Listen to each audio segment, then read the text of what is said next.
Zach, we just had Dave Bartu, College Football Matrix, about the college football rankings and what really the narratives or what, in your opinion, what narrative do you think is used even if it's not? Well, with the way that the rankings played last night, I think this is how you want me to answer it. I do think that there could be two Big 12 teams that make the college football playoff now. I would not have really thought that once BYU lost.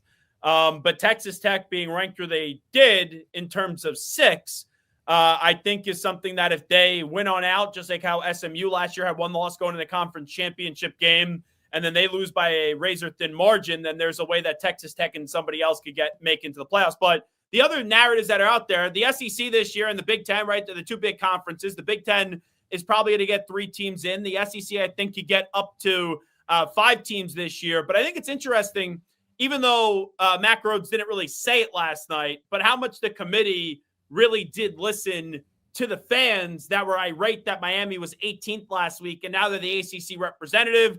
I'm not doing cartwheels in the street if I'm a Hurricanes fan, because you still got to win the ACC, and the odds are stacked against you for you to get in, because I do not think 2 ACC teams will get into the college football playoff this year. Yeah, they kind of wrecked their shot last week, Zach, in doing that. Do you take issue with any of the top 12 at all? Did anything bother you that much? No. I would think the biggest thing at first, I was like, wow, how did Georgia Tech not get in? But Miami has better wins than Georgia Tech, even though Georgia Tech is at 1 loss and Miami is at 2. I was impressed that they did put Texas Tech up to 6. I thought that for sure would be Ole Miss. But ultimately, I think that this is playing out the way that it's going to. And Texas even being at 10 right now shows you how they're trying to get another SEC team into the mix. But Texas has 2 really tough games out of their final 3 games of the season. So there's not anything that I look at through the first 2 weeks. There's some things I'm surprised about, but there's not anything that I sit there and I go, oh, like, let me yell about it. Let me freak out about it. And the committee's a bunch of dopes. I think a lot of us just like to say that. Yeah, there's just a lot of overreaction, certainly the first couple of rankings, to be sure. I did see, though, a lot of hand-wringing, and I think this is on point, that these unbalanced conferences where you don't have round robin or you don't play the majority of the teams, and you can straight up just miss, like, the top 4 best teams in your league if you have the right draw. It does give this imbalance that's kind of weird to have to deal with across the country. Having said that, what do you think about that? But also, does it at all hinder your appreciation or your like of the 12-team format? Do you feel like it still needs some tweaking, or do you think it's valid the way that it is currently? I think that I was never a proponent of going to 12. I was fine with staying at 4. If you needed more access, I would go to 8. I'm not going to sit here as a guy that went to Temple University and now all of a sudden dump on the little fella and be like, oh, the G5, they can't have a spot. I'll leave that to Paul Feinbaum and to do that on the ESPN. Oh, sorry. Did I say bum? I meant Feinbaum. My apologies on that. So let him do that. This is the structure. This is the format. Notre Dame's going to get in if they're 2 losses or fewer and they just don't lose to NIU in a given year where they had to win out last year. I'm good with the way that the format works. What I would not like to see is to go to 14. I don't think the number 12 is necessary, so don't go to 14. Don't go to 16.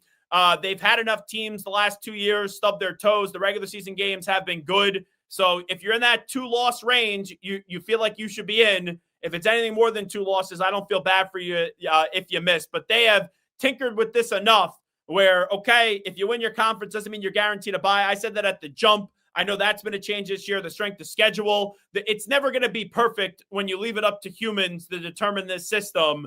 But I'm fine, considering the way that it's played out the last 2 years so far. It's weird. This is something about what we have now where it's at 12 and they, of course, want to rush it straight to 16.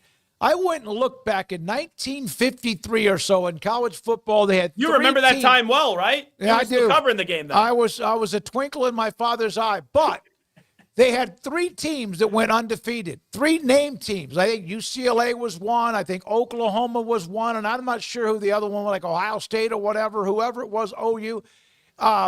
It happened, and they had 2 teams that split it. And we've seen splits. It's amazing that no matter how many people we let into the playoff now or are a part of it, we're going to still bitch about it. Yeah, and then what? Is Eli Drinkwitz going to tell me when they go to 14 or 16 and Missouri misses the playoff again? Oh, it shouldn't be playoff or bust. Like, that's one thing. I'm getting tired of some of these coaches.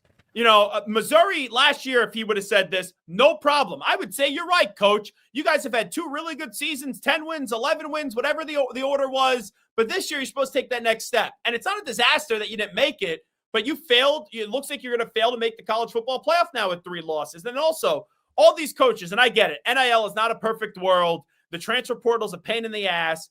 But in a way, NIL and the transfer portal keeps around some of these coaches even longer. Like Billy Napier got fired this year. He should have been fired last year. The only reason he wasn't fired last year is because they thought they needed to keep DJ Lagway and all those players that Billy Napier brought in. So some of the bitching that goes on from these coaches, it really gets insufferable.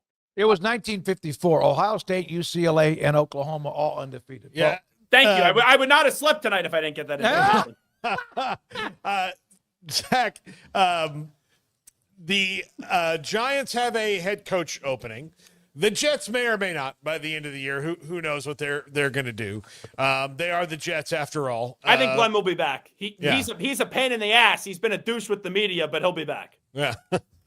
If I told you New York Giants coach Bill Belichick, how would the people in the city react to that? I think it would be split. I think, I hate to talk about someone's health, but it's public. John Mara has been diagnosed with cancer. He's going through some things right now. I wish him nothing but the best. Just a very classy man.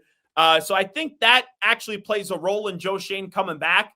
And maybe at the end of the year, we'll see where John's health is, because as an owner that's going through that, you're going to be able to hire a general manager. At least you trust Joe Schoen, even though he hasn't done a great job, and he could hire the new head football coach.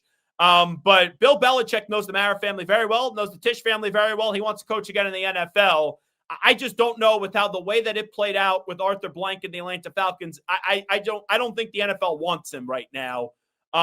Bill, he could deny it. He still wants to be an NFL head coach. If he says he doesn't, that's an absolute lie. I think, though, some Giant fans, right, the older guard would be like, hey, this is Bill Belichick, 6-time Super Bowl champion, has a history also with the franchise when he was Parcells' defensive coordinator, Carl Banks, Pepper Johnson, Lawrence Taylor, Harry Carson. You go through all the names, and then I think some people will say, and I'm a Patriot fan, the game in the NFL has passed Bill Belichick by. Like, the Falcons should have hired him, but you see Mike Vrabel, he's aggressive. He's a player's coach, but isn't a doormat. Like, those are just things that Bill Belichick at the end was not. And you're going to get into the power structure and all that stuff. And Bill at the end in New England was a disaster because of the fact that he ruined Mac Jones because he allowed Matt Patricia and Joe Judge to be on his offensive staff. So there were some questionable things at the end. I think it would be split, but I do think some people would talk themselves into Bill what he was, being Bill for the immediate future of the Giants. So there was a lot of talk when he was at North Carolina about Drake Maye and him as an NFL prospect. And then as a team, they were just kind of okay. I mean, they were a little bit above average, but not, national title contenders by any means. And now here he is in the NFL, and he looks like the prospect that a lot of people talked about him being. How have you enjoyed the Drake Maye experience so far? Absolutely loved it. I'm going to the game tomorrow night. I am very much looking forward to watching Drake Maye. I was not always a believer in Drake Maye in terms of I thought he could be good, but I always wondered if he could be great. Like, would he be that franchise quarterback the way that we interpret it? Not like a Derek Carr franchise quarterback where you're just the guy for 10 years and you're fine, but you were never viewed as a great quarterback. I always thought he could be good. Last year, I fell in love really early because he was doing a lot, even though the stats didn't show it, with nothing around him. And it's not that much better this year outside of the fact that they brought in a competent coach. Stephon Diggs is there, and Diggs still has some gas left in the tank, and they drafted Will Campbell. But Drake Maye, even though he had a bad interception at the end of the game up against Tampa Bay, he has made people optimistic again about this franchise, and he's brought a lot of hope. And, he just does things the way that the quarterback position should be played in the year of 2025, where it's not that much vertically running. Like, he could take off and run vertically, but it's sideline to sideline, extending plays with his legs, and then just firing the ball like 30 yards downfield. He has been sensational. The only concern is maybe the health because he does take some hits, and you see his head basically bounce off the turf like once or twice a game. Paul, we have one more question for Zach. He's got to go in about 4 minutes, but go ahead if you have one for Zach. Zach, what's going on with the Eagles? Like, they're good.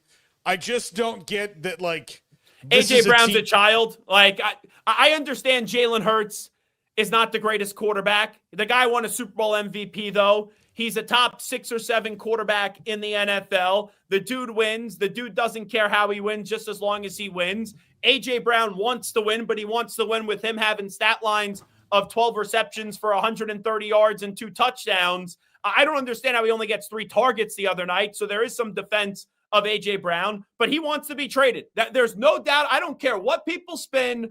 If people where I lived in Philadelphia for 7 years tell me I'm an idiot, a moron, and a jackass, you can't tell me that AJ Brown wants to be there. He even basically said it on the Twitch stream the other night that not everything is fine.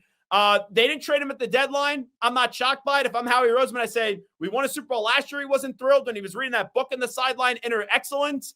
So I think you run it back this year, but in this offseason, there is no doubt in my mind. I will be stunned if the Eagles start next season with AJ Brown and this team. That's when I think this thing really blows up. There's too much signs here. He'll be a Raider. They'll Patriots or a Patriot. Oh yeah. Mike Vrabel. He loves Vrabel. Yeah. It makes sense. That went from a Twitter rumor to I think it's going to be reality. Yeah. So I think you and I should share our text during Nebraska football games for a reality show. I am very positive. Smokey is not. And then depending on the end result of the game, if Nebraska loses, then Smokey looks like a genius. But if they then win, Smokey, he sends me the text. You know what? Maybe I should be a little bit more positive. That's a heck of a win. Like the young quarterback, Emmett Johnson's a stud. So it is very entertaining. And I enjoy the passion that obviously you have. And that's why you're one of my favorite people to talk college football with, because I don't think of you as like a hot take artist. I don't think of you as someone that's an irrational human being, usually very measured and very well sourced. I know your staff is all probably laughing and disagreeing with me because they all say those things about you. They text me on the side about you, those nasty things. Yeah. I say, I don't know that Smokey that you guys are talking about, but whenever I text you during the Nebraska games, that is just Smokey unfiltered. No, that's me, and that's not even drinking Crown and Coke. Thank you, buddy. Hey, I know you got to go. Thank you so much for your time when we get you, Zach. Appreciate it. You got it. Thanks, guys. Have a Be great well. week.